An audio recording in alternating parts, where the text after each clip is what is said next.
Nagbabalik muli ang inyong tagapaglingkod ng mga balita at pawang katotohanan lamang.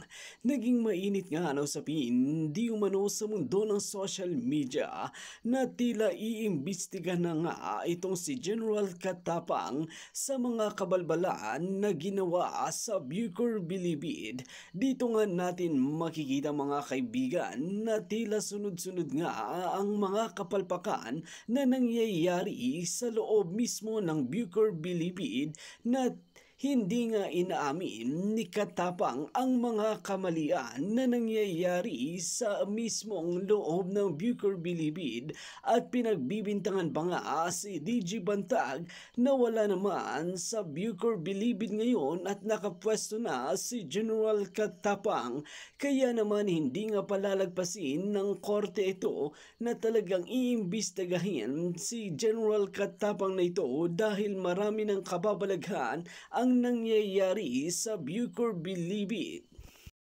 Tila nagbalikan nga ang mga kubol at mga pulburon sa loob mismo ng Bucor Bilibid at ang nakakalungkot dito mga kaibigan ay malaya silang nakakagamit ng mga online banking mismo sa loob ng Bucor Bilibid na dapat ay bawal ito.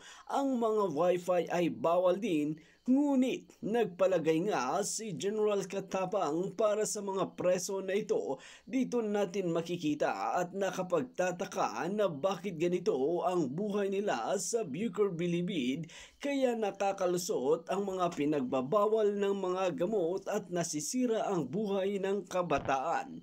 Panoorin nga natin ang buong detalye at huwag kalimutan mag-subscribe sa ating munting channel. Ng chairman noon, nung unang pagdinig, bibigyan natin ng pagkakataon bago natin ah, alamin muli yung mga pangyayari ng pagkakataon si General Katapang in the interest of fairness to present in a nutshell the plans and programs as well as remedial measures which are being undertaken even before this incident and most especially after this incident relative to the prison reforms that he would be advocating. Ito yung pagkakataong sabihin mo, banggain mo yung nangyari, ito yung pinaplano mo bago pa mangyari, pagkatapos mangyari, kung ano yung mga reformang ipapatupad mo sa Bucor. This committee will give you a maximum of 15 minutes to do the same. And it will likewise serve as a prelude to what you will be presenting during your budget hearing.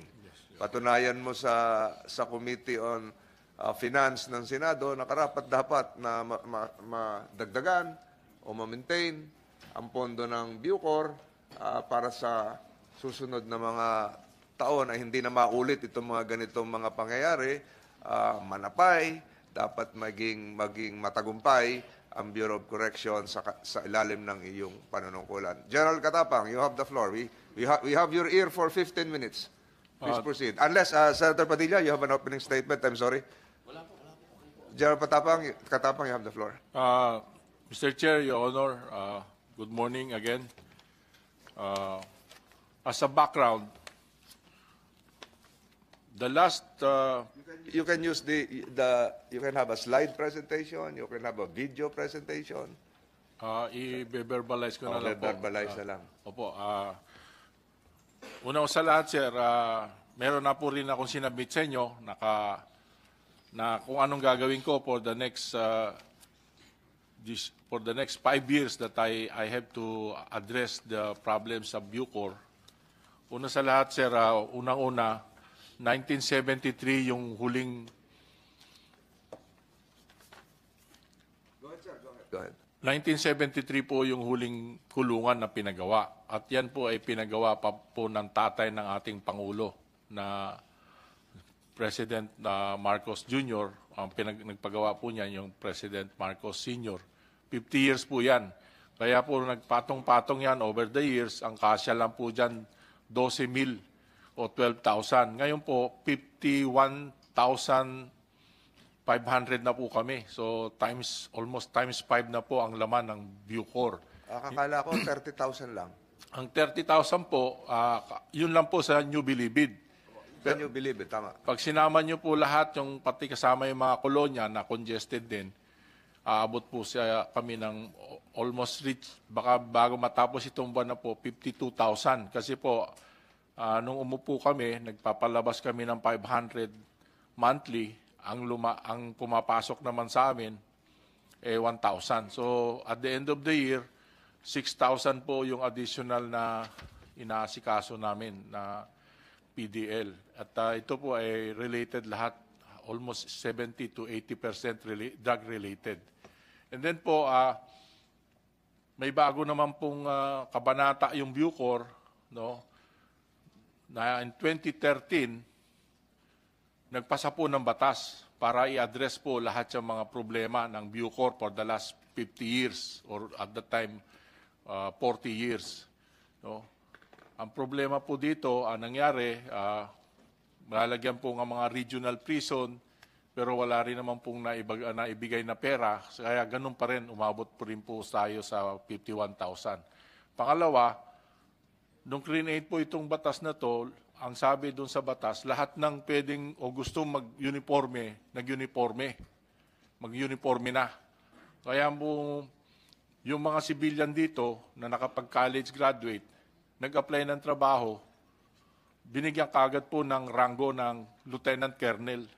At ang iba po dito, prinomote po ng general, no? Parang nag-pass lane. Pero sa military po o sa uniform personnel, ang initial rank dapat lang po, kung technical ka, kapitan. So talaga pong na-fast track lahat.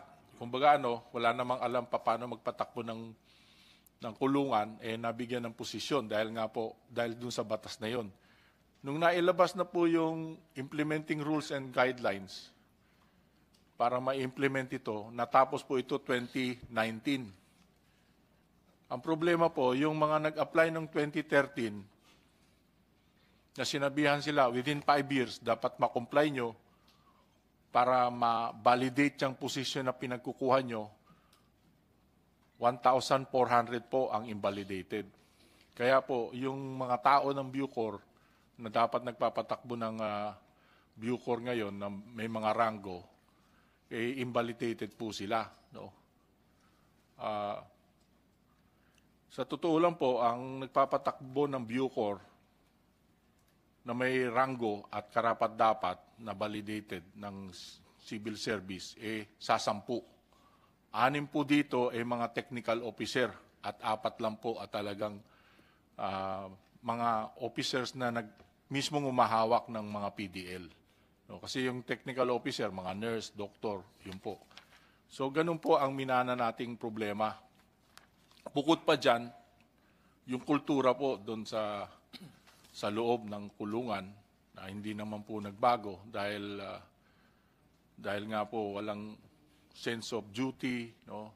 Kanya-kanyang diskarte, no? Na dumating na po sa punto na ang pinaka-penultimate na nangyari po, yung nag-take over po ako, napatay na po si Percy Lapid dahil doon na rin po nanggagaling yung mga middleman, kung sinong iutusan na para ipapatay isang tao. Naging sentro na rin po ang Bucor. Aaminin po natin yan na yung mga mismong nakakulong dahil lagahanap ang paggamit ng cellphone, sila po yung middleman din sa drugs. No, sabi nila, kung mahuli man kami, unang-una, hindi sila basta-basta makakapasok sa amin dahil kontrolado ng Bucor ang pagbisita. So, pati po yun, nahawakan po nila yung drug problem kaya pag nagte-testify po ang PIDEA, NBI, sasabihin nila, dito po galing ang transaksyon ng mga drugs. So yan po, lahat hinarap ko, no? Sabay-sabay ko pong hinarap yan. And then of course, nung pumasok naman yung previous administration, 2019, hindi naman po nagkaroon ng ganap na pagbabago sa Bucor. Ang kabaliktaran po ang nangyari, nagdala po siya ng tao niya, mga 70 na galing sa labas, galing sa ibang ahensya. Sila po ang nagtayo ng kanilang grupo o kanilang kumbaga kabal o kanilang kung sindikato. Ano ibig sabihin nun? Nagtayo ng grupo, hindi consistent sa batas ng 2013, walang Opo. in-apply na civil service rules? Opo. Paano makakasweldo yun kung hindi... Kasi po galing po sila sa isang ahensya ng gobyerno. Diretsuhin mo na. Sino Sa tinutukoy mo? BJMP po sila galing. Sinong tinutukoy mo? Si DG Bantag, yung dating DG. So nagtayo siya ng sariling grupo. Nagdala po siya lahat na sabi tao. niya, hindi ko mapagkatiwalaan kayo, pasensya na kayo. So these were detailed, these were... Opo, tinanggal po sila lahat sa posisyon. hindi po. Paano sila nakapasok? So dapat yun may concurrence. Secondment po, Yun, secondment. O Mr. di, Chair. meron ding prosesong dinaanan. Pero po, nung dinala sila dito, mga ranggo lang po nila, mga tinyente, kapitan, pinapromote po sila ng colonel at saka general. Dahil po ang posisyon na inoccupy nila sa bagong batas ng RA 10575 ay equivalent to that position. So hanggang ngayon, ay nandun pa sila. Natanggal po sila nung pumasok ako. Paano natanggal? Pinangunahan mo yung pagtatanggal o Ang una po, puso nagbitiw? nirelieve ko po lahat ng tao ng BJMP. Binalik ko po sa kanilang mother unit. Pero nga po, dahil nga sa 3 taon silang, itong mga tao naman dito sa Bucor, 3 taon din na hindi naka-floating. So pagpasok po ng mga nakaupong mga Bucor, doon naman po ako nagka-problema. No? Ang sinalo ko pong problema, nung pagpasok ko noong October 24 last year, nagsalita po yung mga PDL na, Sir, pwede po ba kaming magsalita na? Kami po yung mga pinagsasaksak, ito yung mga sugat namin. Tapos yung mga Bucor employees din na correctional officers na pinagugulpe ng previous administration, lumabas rin sila, nag-file din po sila ng kaso. Ako naman, na-discover ko na nag-iwan ng pera ng 1 billion, pero hindi naman po pala natapos yung project. Pero What you're saying here is that there were lapses during your predecessor's time that led to your present predicament. And di ba trabaho mo na iayos, ipagpatuloy kung may tamang ginawa o Kaya nga hindi po. dapat ibintang lahat doon sa nakaraang administrasyon ng Bucor kung ano yung pagkakamali ngayon. Yun ba ang gusto nating palabasin ngayon? ang sinasabi ko po, Mr. Chair, hindi naman nagbibintang ako. Iyon lang po ang minana kong mga problema. Sa 50 years na nandyan ang Bucor, hindi nagpagawa ni isang kulungan na bago. Pero may sinasabi kang naiwan na 1 bilyon na sino ngayon ang magdetermine, magdedesisyon kung saan gagamitin, ipagpapatuloy mo ba? Medyo malaki-laki yung 1 bilyon. Nag-retrieve po rin ako ng Bureau of Inquiry at kaya nakapag-file po kami ng plunder case kay Bantag. Pero ngayon po, kausap namin yung mga nagpagawa niyan, mga kontratista. Sabi nila, Sir, tatapusin po namin yan kahit lugi kami. Pero Ano ba yung gagawin nga? At least siguro you will be aided by COA reports, Opo. audit reports. Hindi naman yung basta-basta, ito mali ang ginawa mo. Kailangan to may basihan. So, ano ba yon? Ito ba yung hinukay doon na malalim? Ano, yun ba yung 3 sinasabi pong mo? buildings po na pinagawa sa Palawan, sa Davao at sa Leyte. Nag-allocate po ng 300 million. Hindi po natapos. Pero nakubra na po yung almost 1 billion. Pati sa CIW at saka sa San Ramon. Nakubra na po yung pera, pero 50% lang po ang natapos na mga building. So, pag natapos ito, sabi mo, tatapusin din ng mga kontraktor, makakaaluan ba? Doon sinasabi mong 51,000 ngayon, na dapat ay 12,000 lang. Makakaaluan Mga po, PDL? Mr. Chair, mga 5,000 po ang maililipat kung matatapos po yung mga building na yan. Hindi naman pala, kailan matatapos yun? Yung isa po, baka end of the year. Yung, So, ang pinipresent mo ngayon na reforms, ay itutuloy nyo yung mga ginawa dati. Opo, Sa itutuloy po. Yun naman pala. So, kailan inaasahan natin na matatapos ito? Hopefully po, yung 2 building matatapos this year, pero yung isang building po talaga yung kontratista, wala nang talaga Leyte kakayahan. and Palawan. Palawan at Davao po, Davao, Mr. in Chair. Leyte hindi na matatapos. Hindi na po kasi wala talaga pong pera na may lalabas yung So contractor. at least 2/3 matatapos. Go ahead, go ahead. And then nga po, ito na po yung mga ginagawa ko ngayon. Ina-assess ko po yung capability ng Bucor kasi wala pong doctrine, wala pong organization structure, walang training, wala kaming leadership, wala kaming personnel na qualified at of course, most important yung facilities. Pero kahit ganun pa man ang nangyari, kapag transfer na po ako ng PDL na 1,000 sa Iwahig at saka sa Sablayan, at nagta-target pa rin po ako na maglipat ng 4,150 na PDL next year para sa ganun maibsan ang problema sa maximum. Nung umupo po ako, nakapagpa-release na po ako ng 5,600 PDL, no, from November 2022 to August 2023.